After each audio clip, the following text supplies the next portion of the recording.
স্বাগতম তোমাদের প্রিয় চ্যানেল অধ্যয়ন শুরু করার আগে বইটি খুলে রাখুন আর আমার সাথে পড়তে থাকুন। আমাদের এই ছোট্ট চ্যানেলটি সাবস্ক্রাইব করতে ভুলবেন না। চলুন শুরু করি। Formation of the two leagues.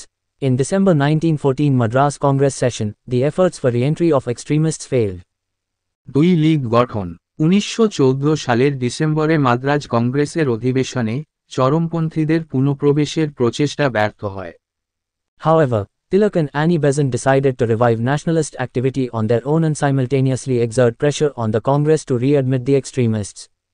Both began their political activities, but Tilak was careful not to alarm the moderates in any way.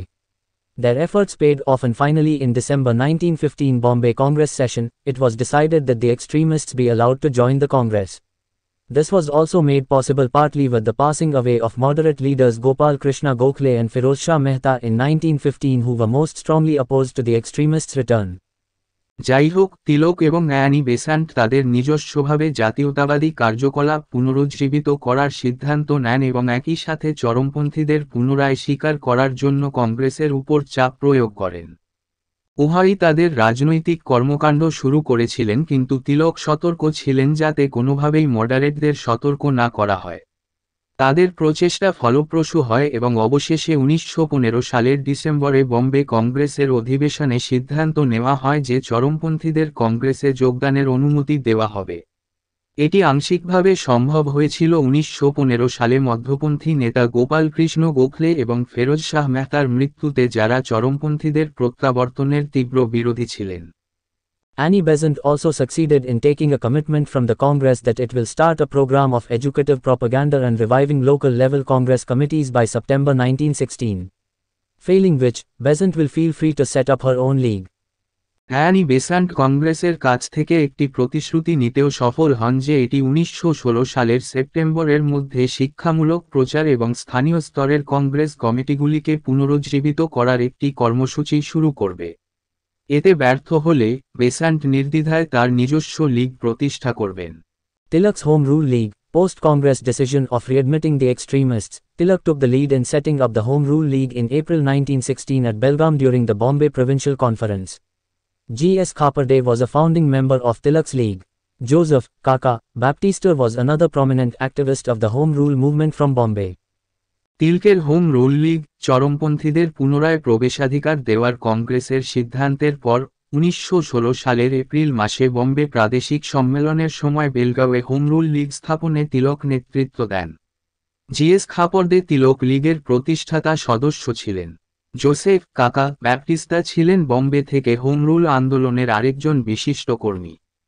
To spread the message of Home Rule, the League was organized into 6 branches, one each in central Maharashtra, Bombay City, Karnataka and central provinces, and 2 in Berar. It published pamphlets in Marathi, Gujarati, Kannada and also in English. But the most important role in gathering the support of the people was played by Tilak's lectures during his tour of Maharashtra. বাড়ির শাসনের বার্তা ছড়িয়ে দেওয়ার জন্য লীগটি 6টি শাখায় সংগঠিত হয়েছিল, একটি মধ্য মহারাষ্ট্র, বোম্বে শহর, কর্ণাটক এবং কেন্দ্রীয় প্রদেশে এবং 2টি বেরারে। এটি মারাঠি, গুজরাটি, কন্নড় এবং ইংরেজিতেও পুস্তিকা প্রকাশ করেছে। কিন্তু জনগণের সমর্থন সংগ্রহে সবচেয়ে গুরুত্বপূর্ণ ভূমিকা পালন করেছিল তিলকের মহারাষ্ট্র সফরের বক্তৃতাগুলি। Explaining the demand for home rule, he said, India was like a son who had grown up and attained maturity. It was right now that the trustee or the father should give him what was his due. Home শাসনের দাবি ব্যাখ্যা করে তিনি বলেন, ভারত ছিল একটি ছেলের মতো যে বড় হয়ে পরিণত হয়েছিল। এটা ঠিক ছিল যে ট্রাস্টি বা বাবা তাকে তার পাওনা তাকে দিতে হবে। It was during this agitation that Tilak gave the slogan, Swaraj is my birthright and I will have it. It is widely believed that the slogan was first coined by Joseph Baptista and later popularized by Tilak. এই আন্দোলনের সময়ই তিলক slogan দিয়েছিলেন, স্বরাজ আমার জন্মগত অধিকার এবং আমি তা পাব। এটি ব্যাপকভাবে বিশ্বাস করা হয় যে স্লোগানটি প্রথমে জোসেফ ব্যাপটিস্তা দ্বারা তৈরি করা হয়েছিল এবং পরে তিলক জনপ্রিয় করেছিলেন। Readers may note that there was a positive change in Tilak's speech, as now there was no trace of any religious appeal. He stated, alienus is not connected with religion, trade or profession, it is a question of interests. He who does what is beneficial to the people of this country, be he a Mohammedan or an Englishman, is not alien. পাঠকরা লক্ষ্য করতে পারেন যে তিলকের বক্তৃতায় একটি ইতিবাচক পরিবর্তন হয়েছিল, এখন কোনো ধর্মীয় আবেদনের চিহ্ন নেই। তিনি বলেছিলেন, ধর্ম, বাণিজ্য বা পেশার সঙ্গে পরকীয়ার সম্পর্ক নেই, এটা স্বার্থের প্রশ্ন। যে এদেশের জনগণের জন্য কল্যাণকর কাজ করে, সে মোহামেডান হোক বা ইংরেজ হোক, তিনি বিদেশী নন। Further, his ideas were free of any linguistic chauvinism or even caste bias. He argued in favor of formation of states on linguistic basis and education in vernacular. Do the English educate their people in French language? He asked. তদুপরি তার ধারণাগুলি কোনো ভাষাগত অরাজকতা বা এমনকি জাতিগত পক্ষপাত মুক্ত ছিল। তিনি ভাষাগত ভিত্তিতে রাষ্ট্র গঠন এবং স্থানীয় ভাষায় শিক্ষার পক্ষে যুক্তি দেন। ইংরেজরা কি তাদের লোকদের ফরাসি ভাষায় শিক্ষিত করে? জিজ্ঞেস করলেন। He frontally opposed untouchability and urged Brahmins to be tolerant to the non-Brahmin demands. Tilak declared, if a god were to tolerate untouchability, I would not recognize him as god at all. তিনি সম্মুখে অস্পৃশ্যতার বিরোধিতা করেন এবং ব্রাহ্মণদের অব্রাহ্মণ দাবির প্রতি সহনশীল হওয়ার আহ্বান জানান। তিলক ঘোষণা করেছিলেন, যদি একজন ঈশ্বর অস্পৃশ্যতাকে সহ্য করতেন, আমি তাকে মোটেও ঈশ্বর বলে স্বীকার করব না। Soon the government tried to suppress Tilak's movement and he was served a show-cause notice. Tilak was defended by a group of lawyers led by Muhammad Ali Jinnah. He lost the case in lower court but the High Court exonerated him in November 1916. Encouraged by the court's decision, Tilak went on to declare that Home Rule now had legal sanction. He further intensified his propaganda and by April 1917, his league had registered 14,000 members. শীঘ্রই সরকার তিলকের আন্দোলনকে দমন করার চেষ্টা করে এবং তাকে কারণ দর্শানোর নোটিশ দেওয়া হয়। মোহাম্মদ আলী জিন্নার নেতৃত্বে একদল আইনজীবী তিলককে রক্ষা করেছিলেন। নিম্ন আদালতে তিনি মামলায় হেরে গেলেন, কিন্তু হাইকোর্ট 1916 সালের নভেম্বরে তাকে অব্যাহতি দেন। আদালতের সিদ্ধান্তে উৎসাহিত হয়ে তিলক ঘোষণা করেন যে হোম রুল এখন আইনি অনুমোদন রয়েছে। তিনি তার প্রচার আরও জোরদার করেন এবং 1917 সালের এপ্রিলের মধ্যে তার লীগের 14,000 সদস্য নিবন্ধিত হয়। Annie Besant's Home Rule League, the Congress failed to keep its promise of starting a program of educative propaganda by September 1916 and reviving local-level Congress committees. Thus, Annie Besant announced the formation of her All India Home Rule League in September 1916 in Madras, with George Arundale as the organizing secretary. Sir S. Subramania Iyer agreed to serve as the honorary president.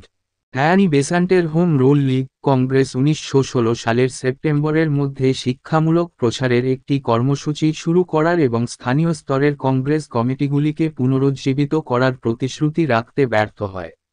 এইভাবে Annie Besant 1916 সালের সেপ্টেম্বরে মাদ্রাজে তার সর্বভারতীয় home rule League গঠনের ঘোষণা দেন, যার সাংগঠনিক সম্পাদক ছিলেন George Arundale. Sir S. Subramania Iyer সাম্মানিক রাষ্ট্রপতি হিসাবে কাজ করতে সম্মত হন। Sir S. Subramania Iyer, 1842–1924, also known as the Grand Old Man of South India, he was a lawyer, jurist and founding member of the Indian National Congress who had led the Madras delegation to its first session at Bombay. He became the first Indian to serve as the Chief Justice of Madras High Court in 1899, 1903 and 1906. Deeply interested in religion and spirituality, he founded the Dharma Rakhana Sabha, 1908, the Sudha Dharma Mandala and joined the Theosophical Society. In September 1916, he became a founding member of the All India Home Rule League set up by Annie Besant in Madras. When, in June 1917, Besant was arrested, he gave up his knighthood in protest. Sir S. Subramania Iyer 1842 থেকে 1924 দক্ষিণ ভারতের grand old man নামেও পরিচিত। তিনি ছিলেন একজন আইনজীবী, আইনবিদ এবং ভারতীয় জাতীয় কংগ্রেসের প্রতিষ্ঠাতা সদস্য, যিনি বোম্বেতে মাদ্রাজ প্রতিনিধিদলের প্রথম অধিবেশনে নেতৃত্ব দিয়েছিলেন। তিনি প্রথম ভারতীয় যিনি মাদ্রাজ হাইকোর্টের প্রধান বিচারপতি হিসেবে দায়িত্ব পালন করেন 1899, 1903 এবং 1906 সালে। ধর্ম ও আধ্যাত্মিকতার প্রতি গভীরভাবে আগ্রহী, তিনি ধর্ম রাখান সভা 1908, শুদ্ধ ধর্ম মন্ডলা প্রতিষ্ঠা করেন এবং থিওসফিক্যাল সোসাইটিতে যোগদান করেন। 1916 সালের সেপ্টেম্বরে তিনি মাদ্রাজে অ্যানি বেসান্ট দ্বারা প্রতিষ্ঠিত অল ইন্ডিয়া হোম রুল লীগের প্রতিষ্ঠাতা সদস্য হন। যখন 1917 সালের জুনে বেসান্তকে গ্রেফতার করা হয়, তখন তিনি প্রতিবাদে তার নাইট উপাধি ত্যাগ করেন। Even earlier than this, some of Besant's impatient followers could not wait till September and had already set up home rule groups. Jamnadas Dwarkadas, Shankarlal Bankar and Indulal Yagnik had started the Bombay paper Young India and also set up an all-India propaganda fund to publish pamphlets. এমনকি এর আগেও বেসান্টের কিছু অধৈর্য অনুসারী September পর্যন্ত অপেক্ষা করতে পারেনি এবং ইতিমধ্যেই হোম রুল গ্রুপগুলি সেট আপ করেছিল। জামনাদাস দ্বারকাদাস, শঙ্করলাল ব্যাংকার এবং Indulal Yagnik Bombay paper Young India শুরু করেছিলেন এবং পুস্তিকা প্রকাশের জন্য একটি সর্বভারতীয় প্রচার তহবিলও স্থাপন করেছিলেন। The League published pamphlets in English and Indian languages to explain the demand for self-rule. From her headquarters at Adyar, Annie Besant along with her lieutenants Arundale, C.P. Ramaswamy Iyer and B.P. Wadia, brought out the newspapers, New India, and Commonweal. Arundale wrote a column on Home Rule in New India, urging the members to promote political discussions and debates and persuade people to join the movement. New members who joined the League included Jawaharlal Nehru in Allahabad, B. Chakravarti and J. Banerjee in Calcutta. League স্বশাসনের দাবি ব্যাখ্যা করার জন্য ইংরেজি ও ভারতীয় ভাষায় পুস্তিকা প্রকাশ করে। আদিয়ারে তার সদর দপ্তর থেকে অ্যানি বেসান্ট তার লেফটেন্যান্ট অরুণডাল, সিপি রামস্বামী আয়ার এবং বিপি ওয়াদিয়ার সাথে নিউ ইন্ডিয়া এবং কমনওয়েলথ সংবাদপত্র বের করেন। অরুণডেল নিউ ইন্ডিয়াতে হোম রুল এর উপর একটি কলাম লিখেছিলেন, সদস্যদের রাজনৈতিক আলোচনা ও বিতর্ক প্রচার করতে এবং লোকেদের আন্দোলনে যোগদানের জন্য প্ররোচিত করার আহ্বান জানিয়েছিলেন। লীগে যোগদানকারী নতুন সদস্যরা হলেন এলাহাবাদে জওহরলাল নেহেরু, কলকাতায় বি চক্রবর্তী এবং J Banerjee. 200 branches of Besant's League were established. But the strength of the League could not be judged by the mere number of branches as many of them were inactive. Besant's League was more loosely organized than Tilak's as 3 members could form a branch. The membership to Besant's League also increased at a slower pace. বেসান্টস লীগের 2 শতাধিক শাখা প্রতিষ্ঠিত হয়, কিন্তু নিছক শাখার সংখ্যা দিয়ে লীগের শক্তি বিচার করা যায় না কারণ তাদের অনেকগুলি নিষ্ক্রিয় ছিল। বেসান্টের লীগ তিলকের চেয়ে বেশি ঢিলেঢালাভাবে সংগঠিত ছিল কারণ 3 জন সদস্য একটি শাখা গঠন করতে পারে। বেসান্টস লীগের সদস্যপদ ধীর গতিতে বৃদ্ধি পায়। Program of the Leagues. Both the Leagues worked with the aim of achieving home rule or self-government for India. For achieving this aim, both the Leagues carried out intense propaganda all over the country in favor of the demand for the grant of home rule. This aim was to be achieved by promoting political education and discussion through propaganda including public meetings and lectures, holding conferences, organizing classes for students on politics, circulation of pamphlets, press campaign, collection of funds and organization of social work, setting up libraries containing books on national politics and discussing with friends about the need for self-rule and persuading them to join the movement. লীগের কর্মসূচি।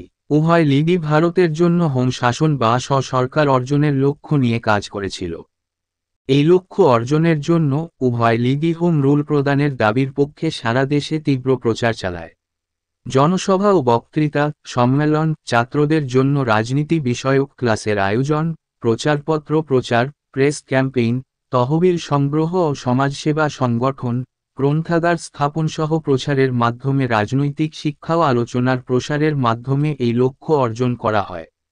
জাতীয় রাজনীতির উপর বই এবং স্বশাসনের প্রয়োজনীয়তা সম্পর্কে বন্ধুদের সাথে আলোচনা করা এবং তাদের আন্দোলনে যোগ দিতে রাজি করা।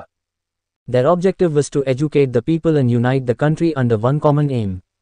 The Leagues functioned independently as the Congress was not in a position to adopt such a radical program.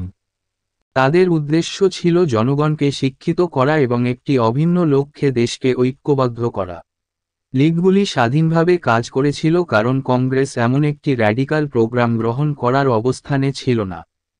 Since the Leagues were only implementing more vigorously the long-advocated moderate program of political education, they enlisted the support of many moderates. Members of Gokhale's Servants of India Society, though not permitted to become members of the Leagues, extended their support in large numbers and toured the country propagating the demand for home rule. যেহেতু লীগগুলি কেবলমাত্র রাজনৈতিক শিক্ষার দীর্ঘ সমর্থনকারী মধ্যপন্থী কর্মসূচিকে আরও জোরালোভাবে বাস্তবায়ন করছিল, তাই তারা অনেক মডারেটের সমর্থন তালিকাভুক্ত করেছিল। গোখলের সার্ভেন্টস অফ ইন্ডিয়া সোসাইটির সদস্যরা, যদিও লীগের সদস্য হওয়ার অনুমতি ছিল না, তারা প্রচুর পরিমাণে তাদের সমর্থন প্রসারিত করেছিল এবং স্বদেশের শাসনের দাবির প্রচারে দেশ ভ্রমণ করেছিল। In Annie Besant's words, the reason why the two leagues did not merge was that some of his, Tilak's, followers disliked me and some of mine disliked him. We, however, had no quarrel with each other. The two leagues avoided any friction by demarcating their areas of operation.